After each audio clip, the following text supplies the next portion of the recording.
Hello বন্ধুরা, তোমরা সব কেমন আছো? আশা করি তোমরা সবাই ভালো আছো। তোমাদের স্বাগত করি আমার বানেশ্বর বয় বাবা ইউটিউব চ্যানেলে।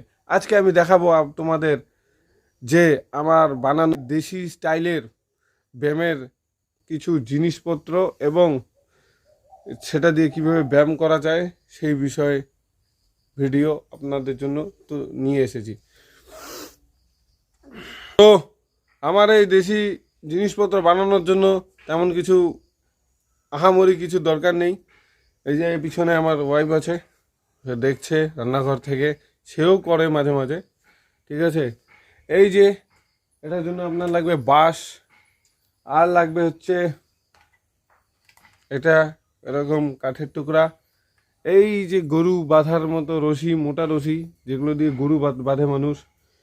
কিছু লাগবে হচ্ছে এরকম সাইজের পাথর ঠাথর, ঠিক আছে না? আর লাগবে মেন যেটা, সেটা হচ্ছে এই যে এটা এটা দোকানে খুব দাম, কিন্তু এটা অনলাইনে এটার দাম কম আছে। এটাকে আমরা তো, আপনি তো জানেনই এটাকে কি বলে। এটাকে বলে হচ্ছে চেন পুলি, এই যে পুল্লি বলে, পুল্লি, আর নাইলে বলে যে আমরা বাংলায় বলি কপি কল। ঠিক আছে না? চলেন দেখি ভিডিওটা।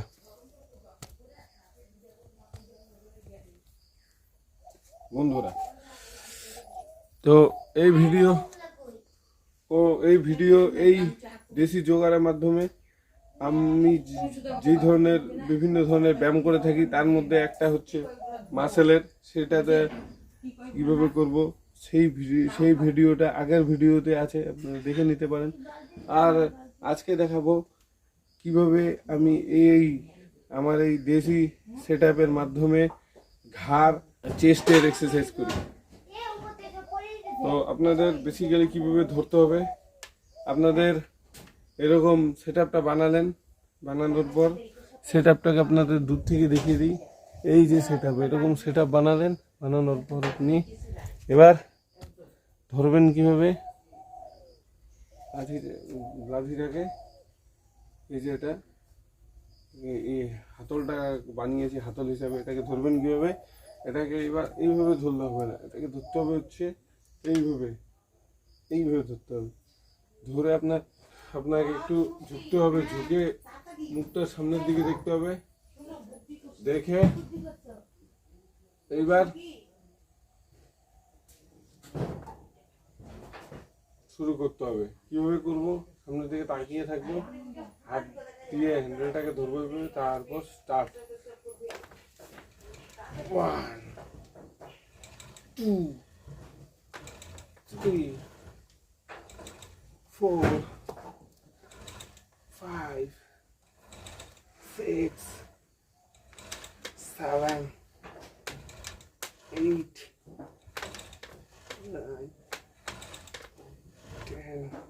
এবার দেখবো আমাদের ব্যাক সাইডের এক্সারসাইজ। ঠিক আছে না? তার জন্য অতিরিক্ত ওয়েট থাকলে সামনের দিক দিয়ে করতে সুবিধা হয়, কিন্তু বেশি ওয়েট থাকলে ব্যাক সাইডের ব্যায়ামের জন্য ওটা খুব ক্ষতিকর। এর জন্য আপনারা বেশি ওয়েট তুলতে পারলেও আপনারা তাও কমিয়ে নেবেন ব্যাক সাইডের জন্য। ঠিক আছে, এবার ব্যাক সাইডের জন্য শুরু করুন। আপনার একটা পাকে সামনের দিকে রাখবেন, একটা পা পিছন দিকে রাখবেন, হাত দুটোকে এইভাবে রাখবেন, দেখে টানুন।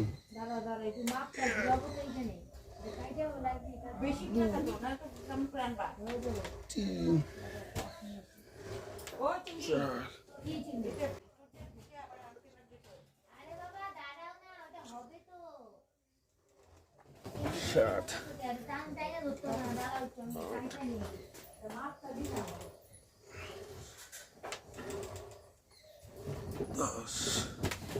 এই একটা স্টেপ ব্যাক সাইডের জন্য। এবার রশিটাকে পেঁচিয়ে উপরে তুললে, তারপর 1 2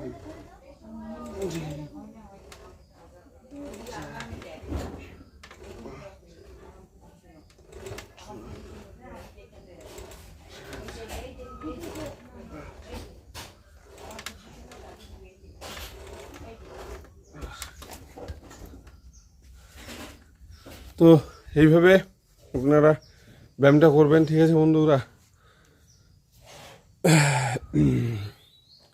10টা নতুন যারা আছেন তারা ওয়েট একটু কম নিয়ে 10টা করে করবেন, যতবার ইচ্ছা আপনাদের, যতবার আপনাদের হাত আর পিছনে বেশি টান না ধরে ততক্ষণ করেন। হাত আর বেশি পিছনে প্রেশার, হাত আর পিছনে ব্যাক সাইডে প্রেশার যখনই বেশি মনে হবে তখন আর করবেন না, কারণ তারপরেও যদি জেদ নিয়ে করতে চান তাহলে কিন্তু বড় একটা বিপদ হতে পারে, ঠিক আছে না। তো আজকের জন্য এটুকুই, দেখা হবে নেক্সট ভিডিওতে। তার জন্য টাটা, বাই বাই, আপনারা সবাই ভালো থাকেন, নমস্কার, সত শ্রী আকাল।